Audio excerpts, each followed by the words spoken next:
All right. So, welcome everyone. This is our second Rust office hours. Today we'll be talking about the first example from the Rust book. On our previous sessions, we have talked about some Rust resources that you can use to get Rust installed in your system. Some good resources to study Rust on your own, and any and like and more resources to run Rust over the internet in the Rust playground. Today we are going to take the first steps with Rust. We will, at least if no one has any questions and want to talk about other Rust questions, either be conceptual or technical, please feel free to interrupt me at any time. This is definitely not a monologue. This is a place where we can gather to discuss Rust. And if no one has anything to any other questions and stuff, we can propose ourselves some Rust challenges and mini projects that we can code together to understand the basic principles of Rust.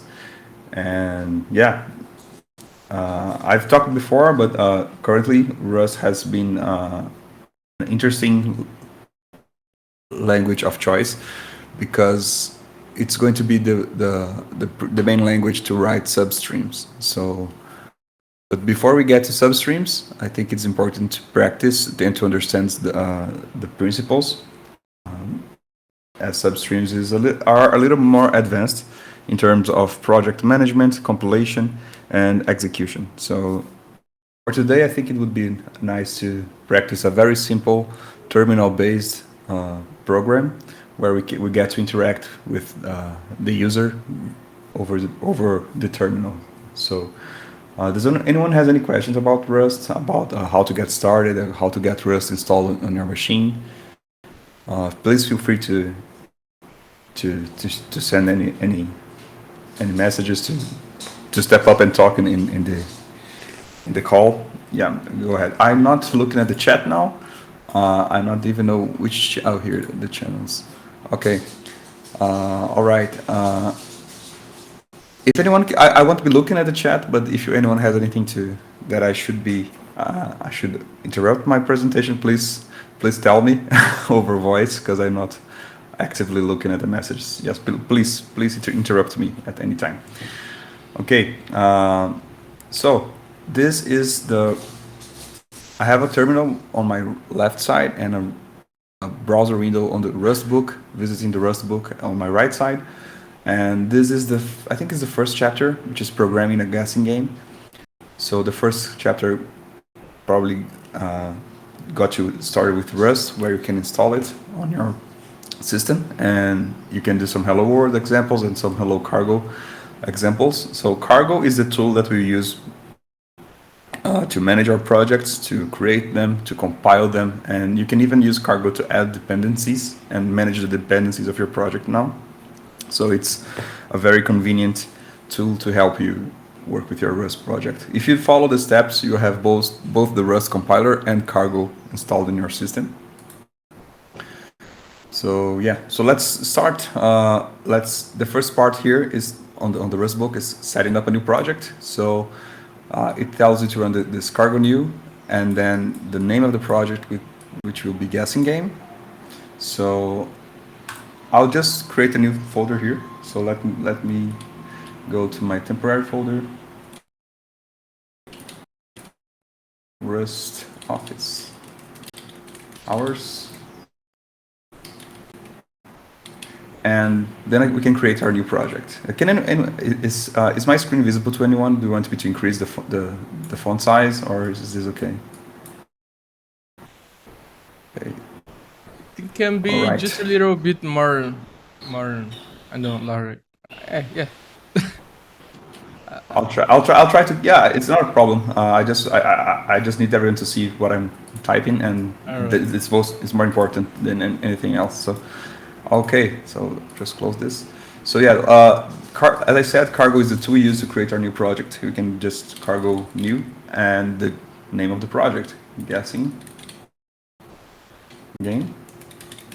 And what happens here is that Cargo created a binary application guessing game package. If I wanted to create a library, which is a project that will be imported by other projects, you could just use, like, instead of running cargo new, you just run cargo new lib, and oops, and you create your library. If you omit the lib flag, you create a binary, which is an application project.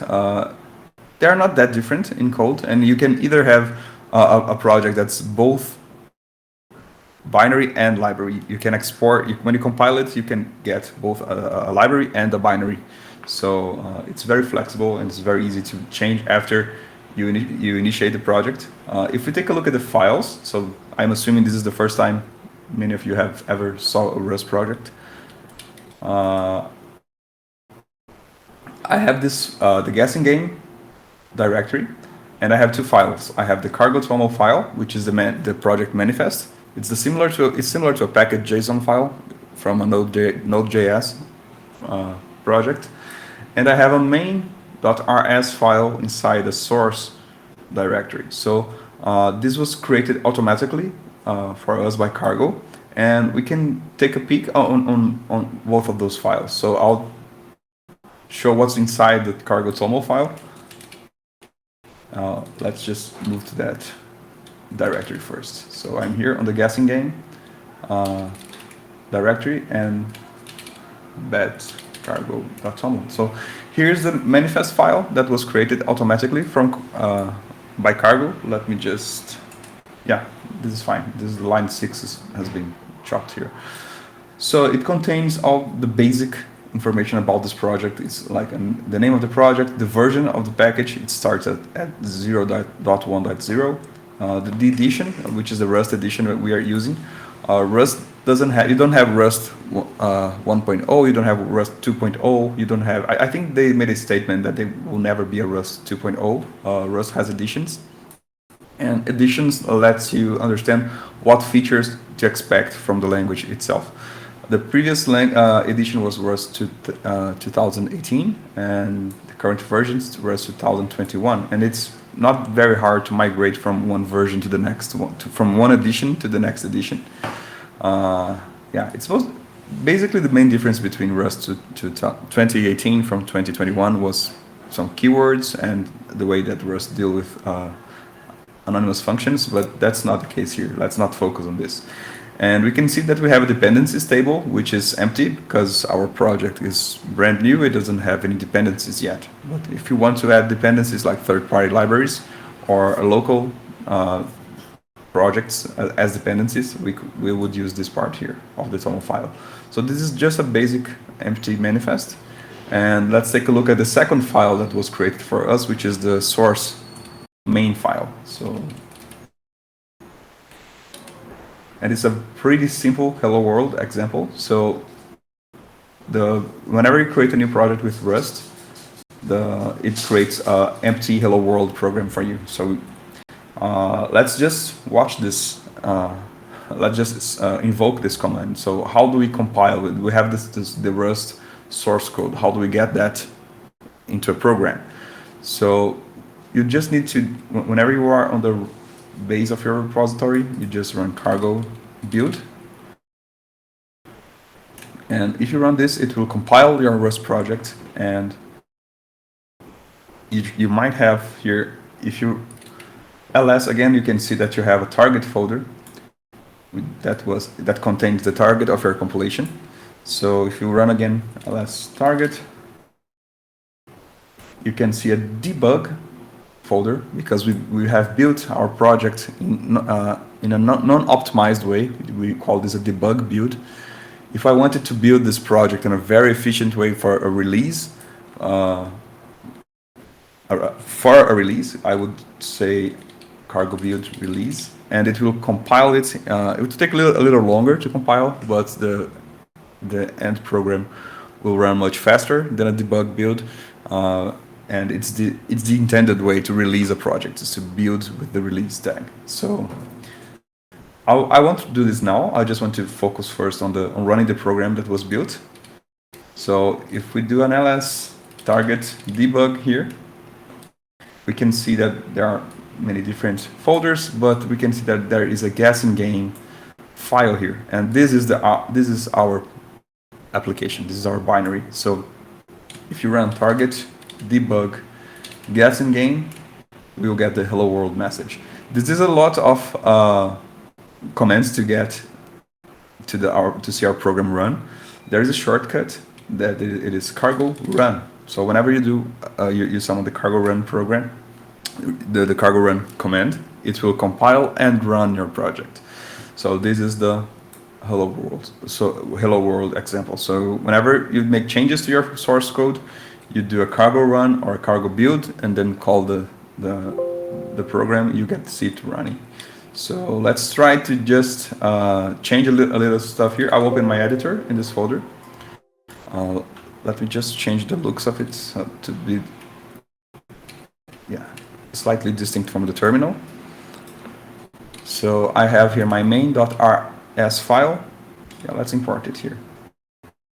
And I can say hello, the graph.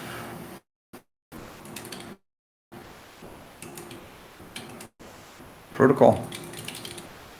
Just to see this, if our changes, how do we see our changes take effect. So, okay, if I do cargo run again,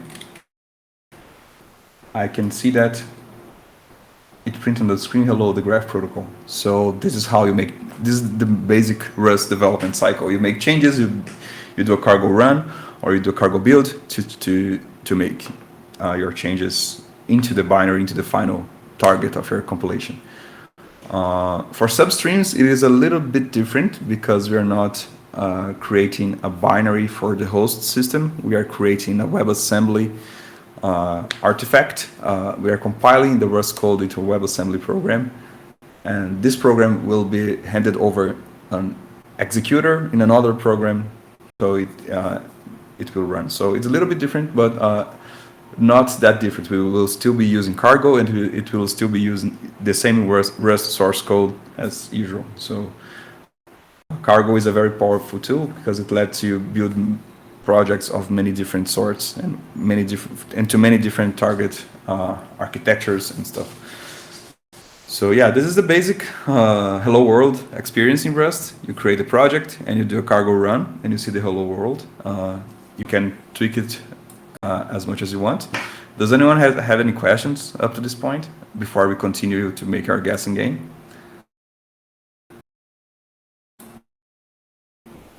Okay. So I think that the Rust book covers what I just said, which is take a look at the cargo file, cargo toml file, and then take a look at the Rust source code. And you can see the cargo run example here. This is just the basic program, doesn't do anything other than just greeting the user.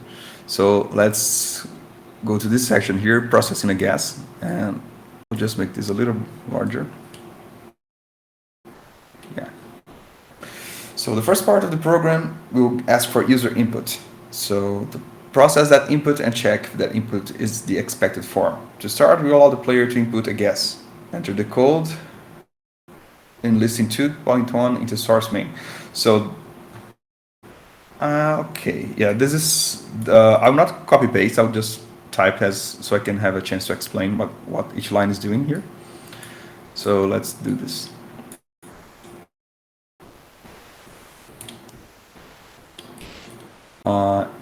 Yeah, and you can just out of curiosity, you can have a program that doesn't do anything if you have a main function which is empty. And by the way, the main function is the entry point of your program. So every Rust program must have a main function. If it's a binary application, you must have a main function. If I do a cargo run here, it just doesn't do anything but exits with a success exit code. So let's do this. So the first line says to guess the number. So it's just a print line statement. The print line is this is not actually a function because you can see that there is this exclamation mark here. This is actually a macro invocation. I like it because the very first contact any big Rust beginner has with language is to to see a macro in action. So why don't we have a print function, but do we have a print macro?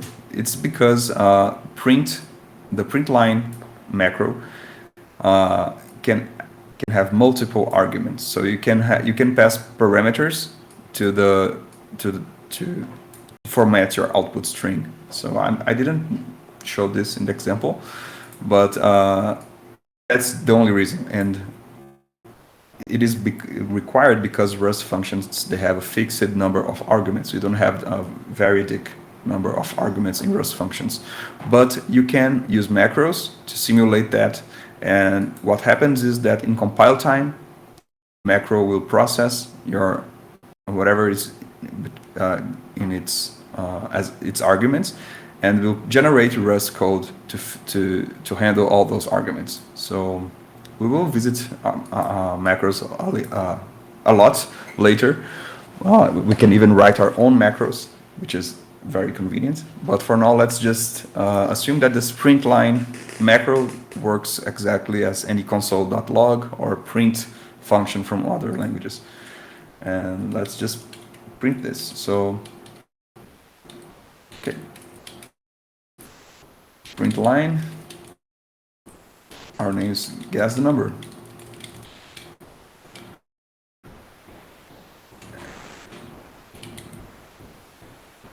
And yeah, you always end our Rust statements with the semicolon. It is required because otherwise it will think that the next line is the next expression. So it's not possible to write Rust code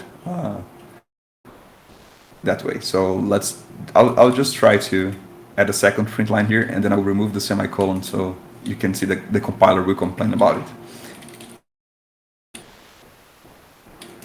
Please input your guess. So if this actually compiles, if I run the project just as is, it runs fine, it compiles fine. It doesn't do anything other than that. But if I remove the semicolon here, yeah, I can already see my editor screaming at me. Let's just try to run it again. So yeah, expected a semicolon, found the print line at line 2. Yeah, and the Rust compiler is one of the most helpful compilers I've ever had a chance to work with, because it's really, really helpful on showing you what's wrong with your code and how you can fix it. So it literally tells you that add a semicolon here because it's an unexpected token. Okay, I will explain why this is required later and how this changes how the Rust flow in the future. But Rust is an expression-based language, and the semicolon just marks the end of that expression. So you can't have an expression with 2 print lines. That's not valid Rust. But let's go back to it and add our semicolons here. So let's continue. Where's the? Okay, here's my editor. Okay. And now what happens here? We create a new string, and the string.new method creates a new string type, and we bind that to a variable named guess. So in Rust, whenever you create new instances of stuff and you want to bind them to a variable, you use the let keyword, and you may see that there is a mute keyword here. This mute means mutable, so you're creating a mutable string because we want to get the user input from the command line and insert the user input into that string. In Rust, every variable is immutable by default. So if you want to make something mutable, you must be explicit about it. So let's just create our mutable string, which will be our buffer to receive the user input. Let mute guess. string new. So this creates a new empty string. It's allocated in the heap, so it can grow dynamically. The compiler doesn't need to know the exact size of this string. It's just a pointer to the heap where it can grow freely. And I think it also keeps the size, the length of this string in the heap as well for reference. But yeah, later on we can play removing this mute keyword here. Right now I'm getting a warning. You might see that the mute gas part here is highlighted. It's a warning from the compiler telling me that the gas variable is not being used, or I think there are actually two warnings, and it is mutable for no reason because we are assigning it as mutable, but we are not mutating it. It's okay at this point in time. We haven't written the rest of the code yet, but I think it's nice to see this Rust warning in action. So if I just want to check the status of my project and of my code without running the project, I don't want to run the project. I just want to check. There's another cargo command that we can use. We can use cargo check that just does a syntactic check in the code. Doesn't build anything, doesn't run anything. It's just a very fast way to get a feedback on the status of your code. So cargo check here. Yeah, so we have like two warnings: the unused variable gas, and you can see that yeah, it's unused. If this is intentional, prefix it with an underscore. So if I named my variable like this, I would be saying to the compiler, hey, this is not actually going to be used, but I want to annotate it somehow or stuff like this. So this is the way that the Rust style expects you to name your unused variables. But other than that, it's a warning. It's like a cold style. You can consider it as a lint. And a warning won't prevent your code from being compiled, but most projects treat warnings as errors. So if you toggle that option, warnings will be turned into errors, and your code won't compile unless it passes all those stylistic or, I don't know, conceptual requirements. And the second warning we see here is that the variable does not need to be mutable, because of course we are not mutating it yet. So it's very, although at this point these warnings might seem a little bit excessive, later down the road as your project grows, you will find lots of those warnings in your way, because it checks all your project. If you have like a large project like GraphNode, it's extremely useful to see how your changes affect the code, and once you don't have variables used anymore, it might signal to you that it's a bug. Why you're not using a variable? Why are you performing this computation if you're not going to use the value? And this is very handy, and it's very a safeguard way to program. It's very interesting. So okay, I just wanted to show you guys about warnings, compilation warnings. And if you want to run your code, warnings won't prevent you to do this. So yeah, they output the warning again, but in the end you can compile your code as usual. Okay, let's go back to it. Everyone is following up to this point. Like, from time to time, I'm going to check back on you guys here. Does anyone have any question? Okay. Please feel free to interrupt me at any point if anything I say here doesn't make sense to you. I would love to stop and explain so everyone can follow along without any questions. Okay. So, all right. Thanks, guys. What's left here to be done is to actually grab the input from the command line and then tell the user, here we will process the input, and in this line we will print back to the user what's the number that they have inserted. So there we can see that this IO stdein here. So this is the standard input function from the IO library, from Rust standard library. So it's the first time we we are importing code to our program. So usually imports happen at the top of the file. And std means the standard library. Rust has a very compact standard library, but a very thorough. Every module is very thorough on all its methods and its functions.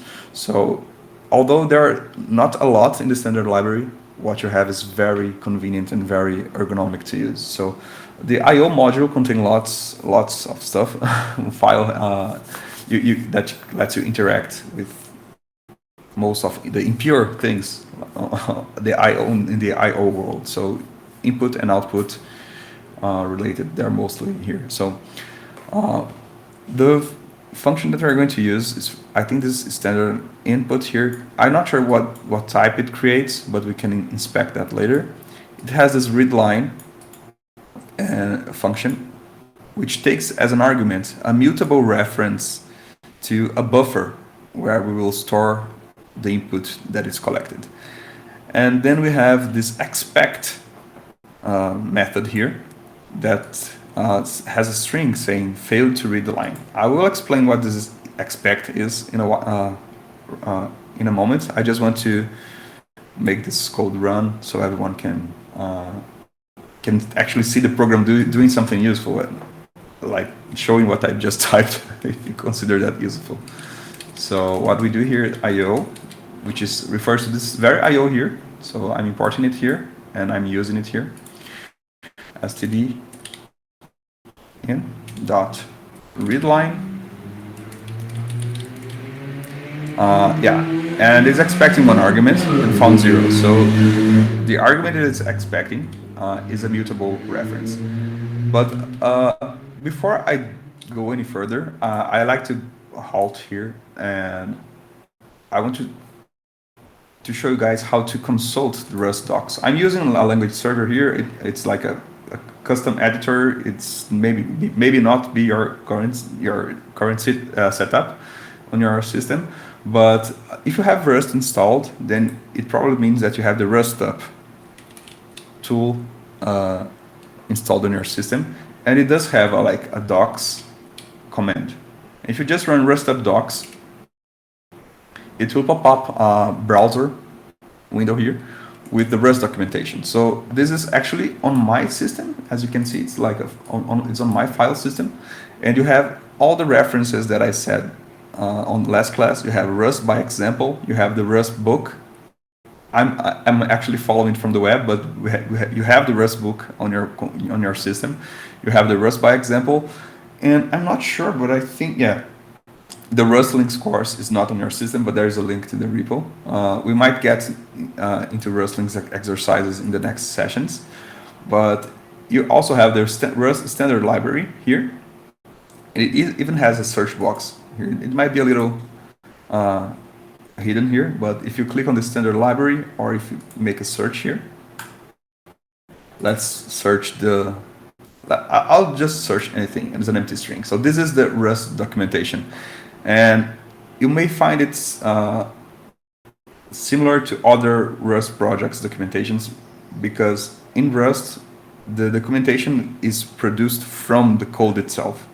So every code is actually also documentation about your types, about your functions, about your methods.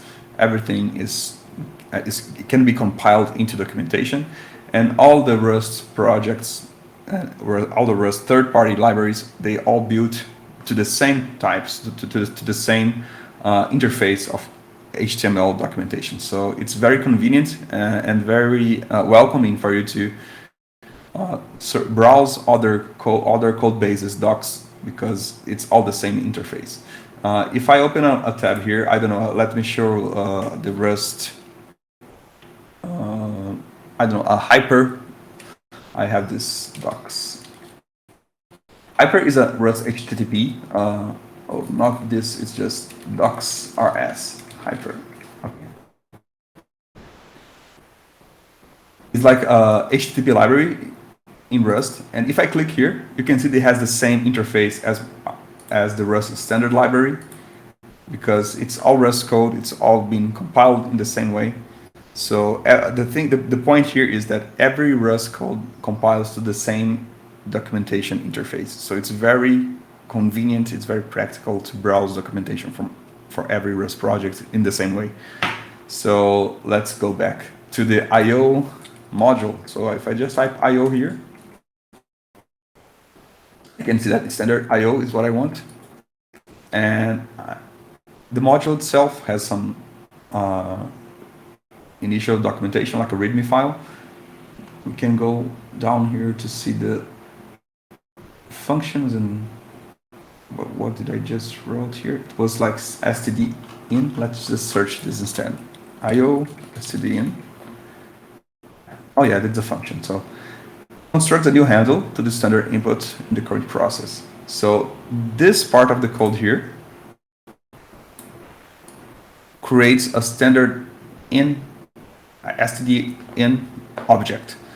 And if we click it here again, it also has lots of examples here. If we click here again,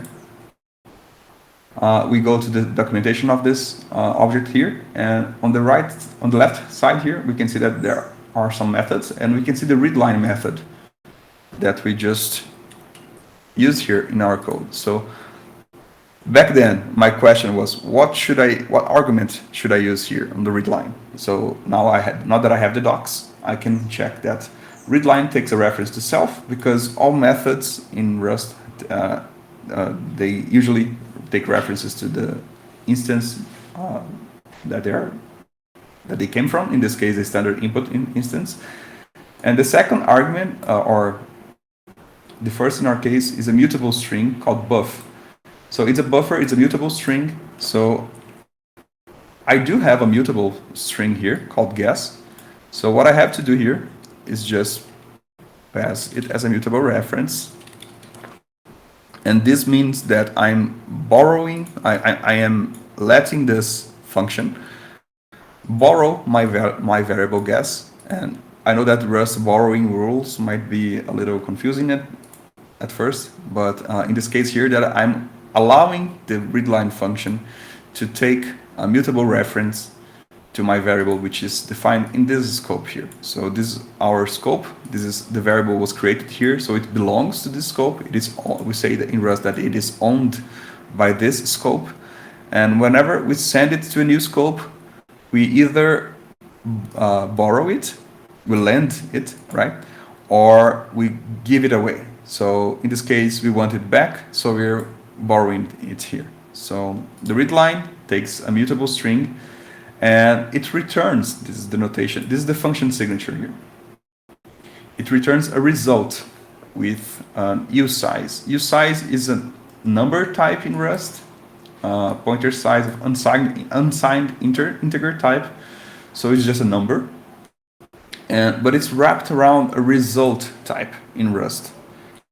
What does this mean? What does this mean? Since it's an I/O operation, it means it can fail, and if it fails, if anything can fail, the result type is the proper type to represent this situation. So what we have from our example here, I'll just omit this here. From our example, we see that we had an expect line. This expect method is actual method from the result type, since we have a result back from here. So I know this is a lot, but the expect means if this operation didn't go out as we expected, we need to panic our program. We need to abort the program execution, and that's it. It's like a naive way of dealing with errors. So we are assuming that it will work. We are not interested in handling the errors. But Rust is a great language for error handling, but it also has convenience functions such as expect for the cases that you don't want to deal with error handling. You just want to ignore that an error has occurred, and in case an error has occurred, you just panic and interrupt the program. But otherwise, you just continue with the program execution. So the readline returns a number from that we are not going to use. So this is not going to be, we're not binding it to any variable, because it's actually, I think if we go back to the docs, we can see that, where is the docs? Where are the docs? Okay. So, yeah. Okay. I think, yeah, we can see here in the example that in this example here, it's actually handling the error. But when you read the line, it gets a result. And in this case here, it's saying that the number n is the number of, if the result went fine, went okay, it gives back an n, which is the U size we see here. And the n is the number of bytes read. So what this function, the read line, actually returns is the number of bytes read, but it actually mutates our input here. So here it will mutate our guess string and insert in it the actual user input that we got. So the chances of that failing are extremely low. So we can just go here and call an expect. And fail to read the line. Let's just add this. Fail to read the line. And that's it, because read line will return a number wrapped in a result type, which we'll see later. And we're just ignoring this type, the whatever happened here, because we are not interested in the number of bytes read. There might be a situation where you are interested in this, but not in this case. We are just interested in the side effects, which is mutating the guess variable. And finally, we can print the number we have guessed, that our user has guessed. So with line, you guessed, and then we say here, guess. This is a way of interpolating a variable into a string. We are formatting a string here. But if you don't like this style, you can just place a space here and a placeholder, and then guess. Pass this as a parameter. As I said, the print line is a macro. It accepts multiple arguments. So in this case, we are replacing the first occurrence of this of the curly brackets with the contents of the guess variable, that which at this point we expect to be populated with the user input. So I think it's time for us to check if our code is running as expected. So cargo run. So guess the number, please input your guess, and you can see that it's waiting for me to type something. Let's type 100. And then it prints back, you guessed 100, right? So this is, I will run it again, and I want to say 200, it says 200. And as you can see, it's working in some way, but also it's not performing any form of validation. If I type hello and you say that I guess, it's a hello, which is not a number. So I think this might be probably the next thing that the program will need to address. But the thing is, we're successfully capturing the standard output. I'll switch back to the chat to see if anyone has any questions. Let me just share my screen here. All right, so anyone, just catching up with the messages. Okay. Yeah, the ampersand means that this is like a pointer to, so we are taking this variable and giving it to this function but we expect it to get it back. So it's like we call referencing in some languages. In Rust we call it borrowing, but it's very similar concept. So the value is still bound to the value here still can be accessed by this variable after this invocation. So we're not giving the value away. So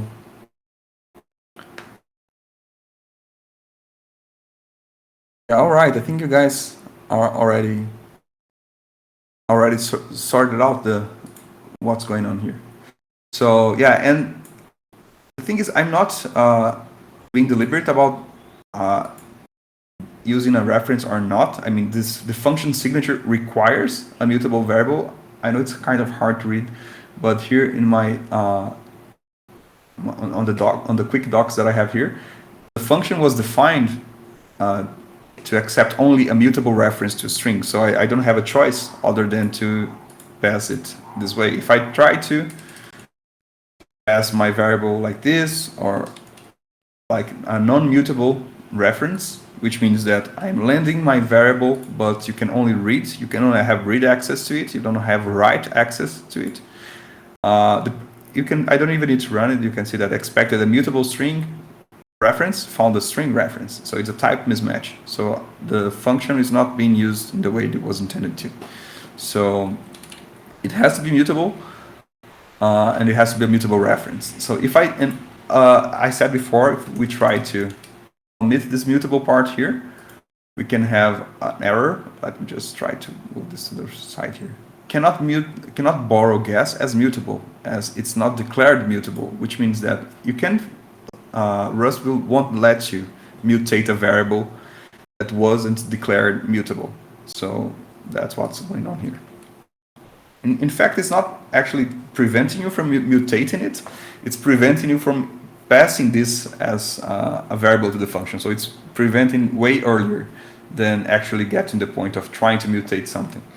So let's just mute guess here. Our program is back on track. And let's see, I think the next logical thing to do is to handle an error. Let's see. Here's the Rust book. Will explain line by line what's going on. I think we can skip this, as I already covered it. So it's talking about mutability and stuff, receiving user input, and handling potential failure with the result type. So I think this example is a great example that it covers lots of Rust concepts in a single thing. It covers borrowing and move semantics with this mutable stuff, and it covers error handling with this expect thing here. So expect is something that you see a lot on examples, but you hardly see that on production code. Usually production code is encouraged, everyone in production code, everyone is encouraged to handle the errors and use results whenever they can. So, and only to use expect on situations that you really want your program to crash. So, which is not the case of most applications, but it's fine sometimes, especially when you're learning, it's totally fine. But in the future, you start to look at expects and other similar functions that just crash your code with a lot of caution, because it's not actually something that you want to expect in real life. You don't want to be awake in the middle of the night saying that your Rust program crashed unexpectedly. So Rust really gives you the chance to build reliable programs that can handle errors very gracefully. So expect is fine, unless you're for the time you are learning and stuff. Okay, so I think it gives a way better explanation than mine here. We can see that if you don't call expect, it simulates an error. Okay, printing values, testing the first part, and yeah, we have the same outcome here. So now it's generating a secret number, because our program will think of a number between a range, and the user will have to guess that number. And if it doesn't guess correctly, we'll just say a hint to the user, say your guess should be smaller than what you just guessed, or should be higher than that. But the first thing we need to do is to actually generate a random number. And to deal with random stuff, we use the rand crate, which is not on the standard library. It's a third-party dependency. Rust doesn't have any random thing in the standard library. So what we do here is that we go to our cargo.toml file. Oops, just collapsed it.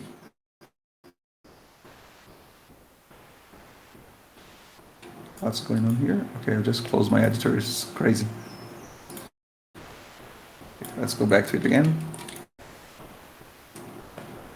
This is our source file. let's go to cargo.toml file, and we need to add a dependency here, which is the rand crate, which is right here is on the version 0.8.3. Whenever you want to check the latest version for some crate, you can just go to your terminal here and do cargo search rand, and yeah, I think my input here is a little bit, it's too big. Let me just try to, oops, I'll just try to reduce the size here. Yeah, I think my terminal is crazy as well. But whenever you did cargo search rand, we found a library called rand, which is latest version is 0.8.5, and the random number generators and other randomness functionality, which is exactly what we need. So I'll just use the latest version here, rand 0.85, and I can just pop it here. And what this will do is that whenever I call cargo check or cargo run or cargo build, it will fetch that library and place and use it as a dependency in my project. That's how simple it is to insert the third-party code on your Rust program. So if we go back here, now I can reduce it. Okay, so if I do cargo, I'll just do cargo check. Okay, it didn't let you do cargo build. I'm not sure if I saved that file.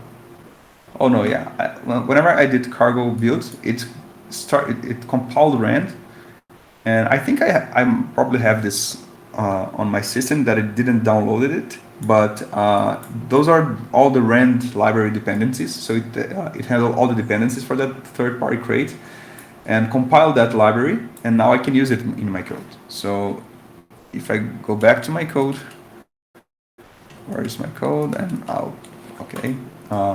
if I go back to my code, here's what I just did. Cargo build, okay. Okay. Generate a random number. Okay, so this is what we need to do. We can use the library just like this. Use random, use rand, and the RNG is actually the type that generates the numbers. And whenever the program starts, we generate a number between 1 and 100. So we are on top of the hour. I will just copy and paste instead of typing because this will make us go a little bit faster. But what's happening here is that, okay, we create a variable called secret number. It's not being used right now, so the compiler is complaining about it. But on the rand library, we have a function called thread range. I think it uses a thread to generate a random number. And this is the interval. This is strange notation here, is the range notation in Rust. So it means a number between 1, including 1, up to and including 100. If I omitted this equal sign here, it will be an open bound here. So it will be a number between 1 and 99, including 99. But if I use this equal sign here, it will includes 100. So yeah, the RNG thing here, I think it's actually an interface. Yeah, it's a trait, it's an interface. So I just need to put this into scope. So this gen range function here is enabled for the thread range type. Interfaces, which are actually called traits in Rust, are a very nice way to achieve polymorphism in code. It's not the topic of today's session because it's introductory, but we will get a chance to see them later. So we have this secret number, which we expect to be between 1 and 100. And yeah, I think that's the only change, right? Secret number, I guess. Yeah, so the number is secret right now. I think we need to compare it. Okay. Oh, it's actually printing the secret number. Okay. That's something we want to do in our final version of the program, but it might be nice to see it running. And just as means of checking if our program is running as expected. So we run it once, the secret number is 18. Since it's random, I expect it to change. Oh, let's say I guessed 1, so okay. Let's run it again, I expect a different number, it's now 31. And I guessed the letter A, okay, I guessed the letter A. All right, our random number generator is working. Let's go back to, okay. And here's all a very detailed explanation of how the random number generation happens in Rust and stuff. It's also generating random numbers, and now we have to compare stuff being generated. So, all right,